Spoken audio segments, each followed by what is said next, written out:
Hello first years and welcome to your Halloween celebration. This year it is a Halloween celebration with a little bit of a difference. But to kick things off, I think we need a story. And like most things in the recent past, this story is a little bit different too. Because this story takes place exactly where you're sitting now.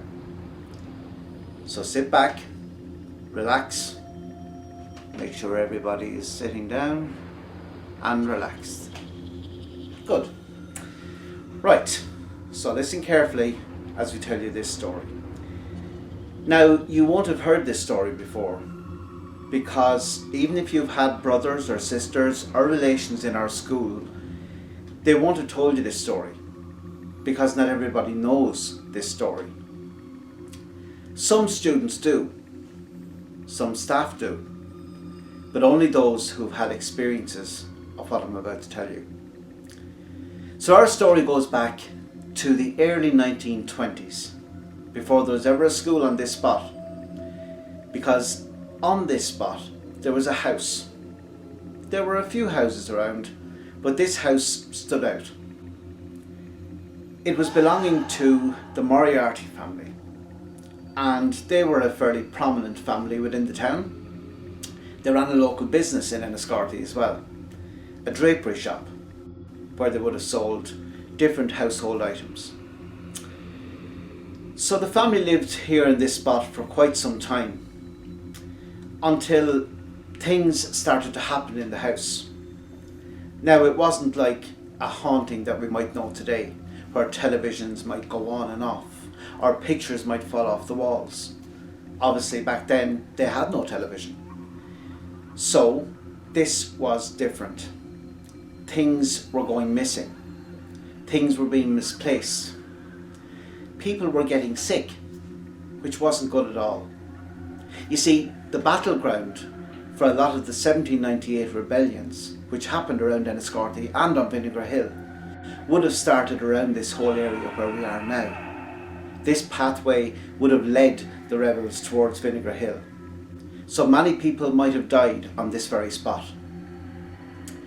So they felt that this house wasn't the place for them. There was Mrs. Moriarty, Mr. Moriarty and their son. Their son was only 7 years old.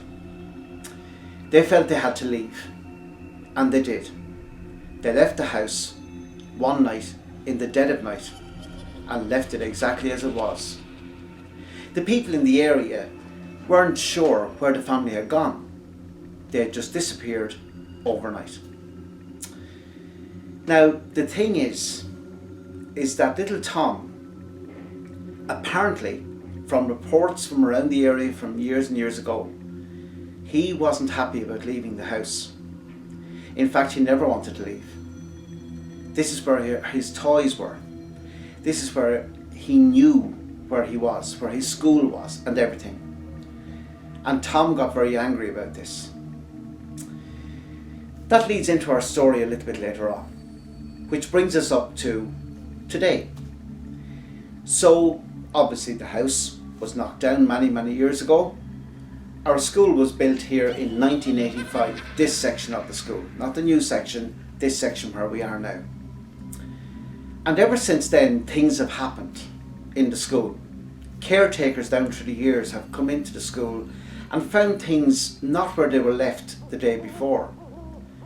Many students got in trouble for taking things, for breaking things, but it wasn't really the students' fault, as far as we know. Pencil cases go missing, items belonging to students go missing, and people were always blamed in the wrong. Now, here's the thing. About 5 or 6 years ago in the school, we got security cameras put in. And one day the principal at the time, not Mr. Wickham, the principal before, came to me, his name was Mr. Murphy, and said, "We spotted something on the camera last night. We were looking back for something else and we spotted something.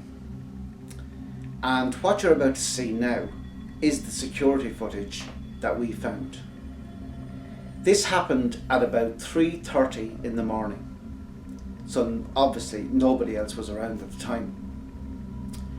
So you should have a little look and see what's going on, because we believe Tom is still looking for his house, and Tom is still looking for his toys, and he resides in our school and around the area of your corridor here.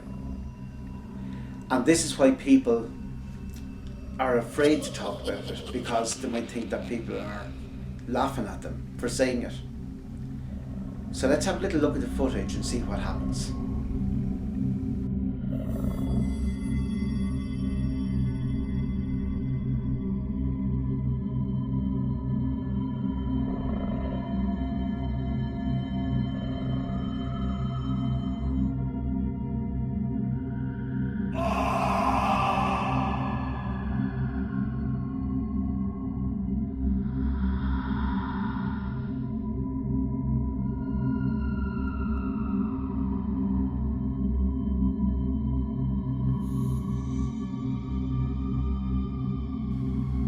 So as you can see, things being moved around on their own, and of course that figure running through the building that we cannot explain.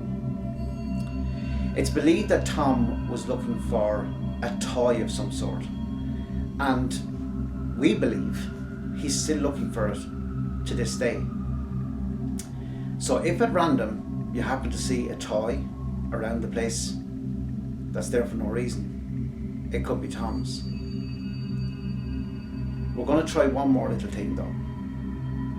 So everyone, as I say, shuffle into your seat, get yourself comfortable, because we're going to try a call out to see if Tom responds.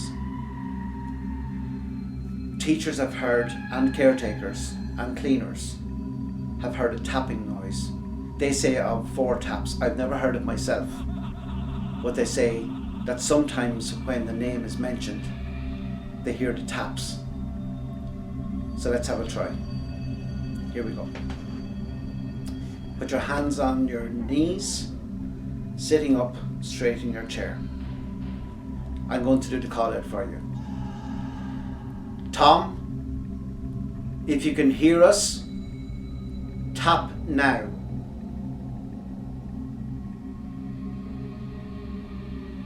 Nothing. We'll try again. Tom, if you can hear us, if you are here now, let us know.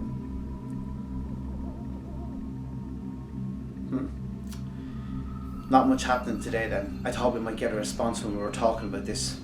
We'll try one more time to see.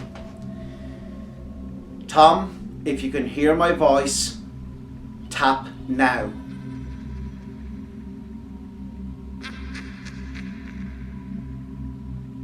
There it is. You hear that? Okay, that means he's around. So remember, if things go missing, if things happen in the school that you can't explain, blame Tom.